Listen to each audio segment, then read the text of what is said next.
Muhabbet Kuşları Dünyası kanalıma tekrardan hoş geldiniz arkadaşlar. Bugün sizlere yine çok merak ettiğiniz ve güzel bir konudan bahsedeceğim. Bugünkü konumuz muhabbet kuşlarında yuva hazırlama süresi ne kadardır? Yuva hazırlama süresi ve yumurtlama arasındaki zaman ne kadardır? Ve bu arada dikkat edilmesi gerekenler. Muhabbet kuşlarında biliyorsunuz ki yuva hazırlama süreci var. Yuva hazırlama süreci belli bir süre devam ettikten sonra yumurta gelir. Peki bu yuva hazırlama sürecinde nelere dikkat etmeniz gerekir? Neler yaparsanız yanlış yaparsınız. Neler yapmanız gerekiyor? Bugün bunlardan bahsedeceğim. Öncelikle açıklamalar kısmında Facebook grubumun linkini her zaman yayınlıyorum. Her yerden videolar kanalım var arkadaşlar. Yedek kanalımız. Oradan da video atıyoruz ara sıra ve yedek kanalımız, oraya da abone olun. Orada bazen çekiliş de yapıyorum. Ve 1 saatlik kızıştırıcı çiftleşme videosu açıklamalar kısmında vardır arkadaşlar. Onun gibi birçok video, faydalı video kanalımda vardır. Abone olarak bunları kolayca bulup izleyebilirsiniz. Bugünkü konumuzda öncelikle sizlere muhabbet kuşlarında kuluçka dönemini, yani yuva hazırlama ve yumurtlama dönemini anlatacağım. Şimdi arkadaşlar, muhabbet kuşları normalde çiftleştikten 1 hafta sonra yumurtlarlar. Fakat bazı kuşlar veya kuşların geneli diyeyim size, yuva hazırlamadan çiftleşmiş olsalar dahi yumurtlamazlar. Yani birçok çiftleştiğini gören arkadaşımızın kuşlarının yumurtlamadığını defalarca yorumlarda bize yazdılar. Bunun işte en büyük sebeplerinden bir tanesi muhabbet kuşunun yuva hazırlamamış olması. Yani bir muhabbet kuşu yuva hazırladıysa, yuva hazırladıktan sonra kesinlikle yumurtlar. Şimdi bu süreçte nelere dikkat etmeniz lazım? Muhabbet kuşu yuva hazırlığı sürecini neden yarıda bırakır?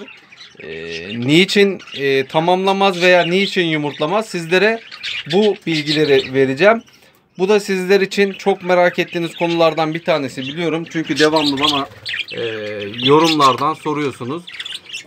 Şimdi arkadaşlar, muhabbet kuşlarında yuva hazırlama süreci 2 aya kadar çıkabilir. Yani en erken 1 hafta 10 gün ila en geç 2 ayı kadar bulabilir.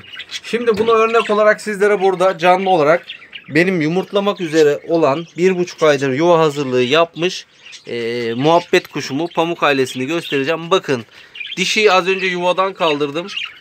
Gördüğünüz gibi kanatlar tamamen, neredeyse şu an ışık tutuyorum diye biraz dik durmaya çalışıyor ama bakın şöyle göstereyim. Gördüğünüz gibi kanatlar yanlara sarkmış. Kuşun sırtı şiş. Yani kuşun kıçı da şu anda şiş arkadaşlar. Ve kuyruğunu görüyor musunuz? Devamlı aşağı inip çıkıyor. Bakın şu anda da yuvaya kaçıyor. Çünkü yumurta, yani bugün yumurtlamazsa yarın veya öbürsü gün kesinlikle yumurtlayacak. İşte arkadaşlar, bu kuşum 1,5 aydır yuva hazırlıyordu.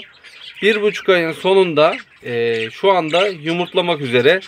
Yani muhabbet kuşlarında bu süreç 2 aya kadar bulabilir dedim. Şimdi muhabbet kuşu yuva hazırlamaya başladı. Fakat 1,5 ay oldu, 2 ay oldu, 3 ay oldu veya yuva hazırlığından vazgeçti. Muhabbet kuşu bazen yuva hazırlığından vazgeçer. Yuvaya girmeyi keser bir anda. Biraz da bunların sebeplerinden bahsedeceğim. Nelere dikkat etmelisiniz arkadaşlar bu süreçte. Şimdi muhabbet kuşunuz yuva hazırlığına nasıl başlar? Muhabbet kuşu ya yuvanın tepesine çıkar, kemirir. Ya gelir yuvanın içine, öncelikle gelir kapısında bekler. İçeriye ara sıra bakar. Ondan sonra oraya bakar, böyle ilgi duymaya başlar yuvaya. O süreçte arkadaşlar kuşları fazla rahatsız etmeyeceksiniz. Kesinlikle devamlı yuvanın kapağını açayım, şudur budur yapmayacaksınız. Kuş önce yuvanın kapısında bekleyerek yuvanın içini kontrol eder. Kendisine uygun mudur değil midir? Onu bir karar verir. Ondan sonra bazı durumlarda da yuvanın üstünde durur. Bazı durumlarda yuvanın dışını kemirir. Yani yuva hazırlığı süreci bu şekilde başlar. Bazı kuşlar yuvanın dışından başlar kemirmeye. Yuvanın dışını kemirdikten sonra yuvanın içine geçer. Bazı kuşlar ise direkt yuvanın ağzını kemirmeye başlar. Ağzını kemirdikten sonra içeriye geçer. İçerileri kazımaya başlar. İçeride talaş falan varsa onların fazlalığını atar. O şekilde yuvayı hazırlar.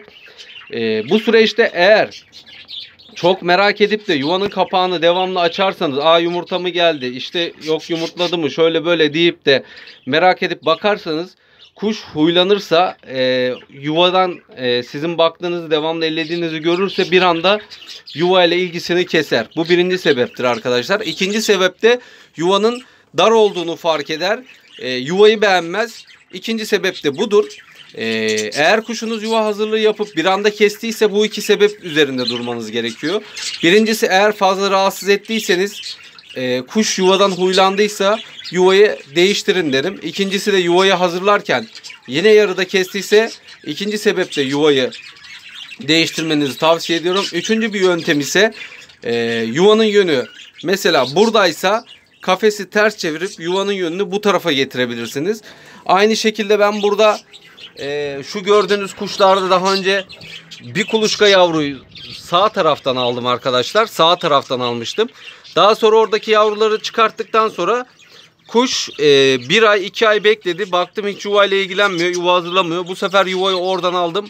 Sol tarafa taktım. Bir hafta içinde yuvayla ilgilenmeye başladı. Sonraki bir haftada yumurtladı ve yavrularını çıkardı. Bu da size güzel bir örnek olabilir.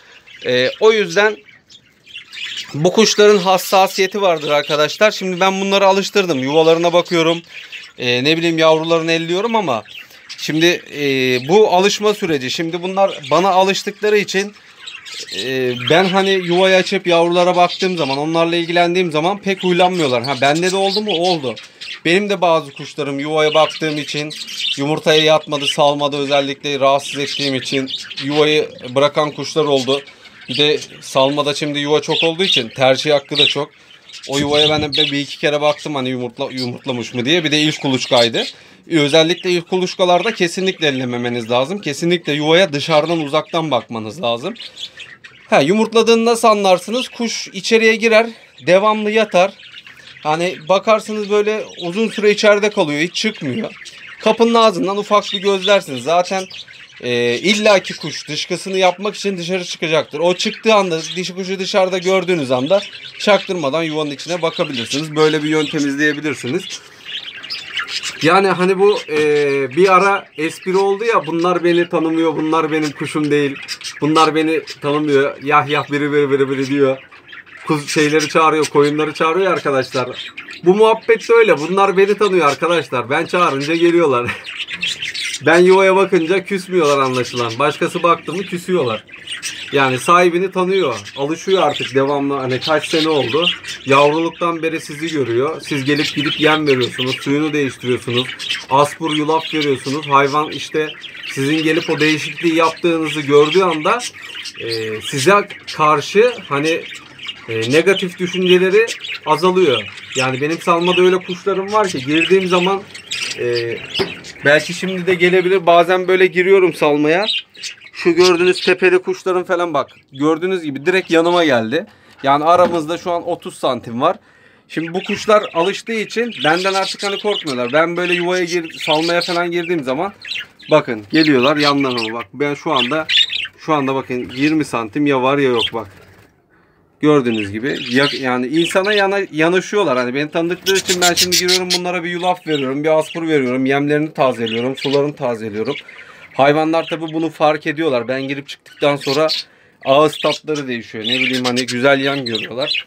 Bu şekilde kuşların bağlılıkları artıyor. Yuva için arkadaşlar onu diyeceğim. Şimdi baştan dinlemeyip de videoyu ileri saranlara tekrar baştan anlatmayacağım. O yüzden videoyu izliyorsanız baştan sona ayrıntıları dinleyin, izleyin. Ayrıntıları kaçırmayın. Çünkü yuvaya hazırlamayla yumurtlama süreci arasında 1-1,5 ay 2 ayı süren bir süreç var ve bu süreçte dikkat etmeniz gerekenler var. Bunlara dikkat etmezseniz eğer kuşunuz yuva hazırlamayı yarıda kesebilir. Yumurtlamaz. Yumurtladıysa da yumurtadan bile kalkabilir. Yani bazı kuşlar yumurtadan bile hani kalkıyor, yatmıyor. Böyle durumlar oluyor. Bu durumlar genellikle bir de şeyde oluyor arkadaşlar. Şöyle durumlarda oluyor. Pet Shop'tan falan yumurtalı kuş aldığınızda bu gibi durumlarla karşılaşma ihtimaliniz %80. Yani bizden aldığınızda da olabilir. Ama ben o yüzden buradan yumurtalı kuş satmıyorum arkadaşlar. Yavrulu kuş satıyorum. Yani yavrusuyla birlikte veriyorum. Ve yavrusuyla birlikte vermeden birkaç gün önce kafesi istiyorum. Bir hafta önce mesela kafesi getiriyor, bırakıyor. Ben kuşları, yuvalığı kafese aktarıyorum. Bir hafta yine aynı ortamında bulunuyor. Kafese alışıyor. Yavruların yerine alışıyor. Yani yavruların orada olduğunu unutmuyor. O şekilde bir hafta sonunda teslim ediyorum. Kuşu götürüyor. Bazen hemen verdiğim de oldu. Direkt yuvalığı yavrularla birlikte değiştirip kuşları içine koyup verdiklerim de oldu. Hiçbir sıkıntı yaşamadılar. O yüzden burada tercihiniz her zaman yavrulu kuş almak olsun. Yavrulu kuş aldığınız zaman içeride yavrunun sesini duyan anne kesinlikle dayanamayacağı için yuvaya girecektir. Ama yumurtalı olduğu zaman kuş ortam değişikliğinden dolayı %80'i yumurtadan kalkacaktır arkadaşlar. Sizlere anlatacaklarım şimdilik bu kadar arkadaşlar. Bir dahaki videolarda daha güzel, daha faydalı bilgiler vermeye yine devam edeceğim. Beni izlemeye devam edin, takipte kalın. Özellikle beğendiğiniz videolara, beğendiğiniz faydalı bilgilere like atmayı unutmayın ki biz de emeğimizin karşılığını görelim. Yani diyelim ki bu video 1500 izlenmiş, işte ne bileyim 1000 tane like var ama öyle bir şey göremiyoruz. 2000 video 2000 izleniyor. Like sayısı yüzlerde kalıyor. O yüzden arkadaşlar emeğe saygı diyelim. Ve videolarımızın da önlere çıkarak daha çok kişiye ulaşıp daha çok kişiye fayda sağlaması için like atmayı unutmayalım ve paylaşmayı unutmayalım videoları. Kendinize iyi bakın. Hepinize iyi akşamlar dilerim arkadaşlar.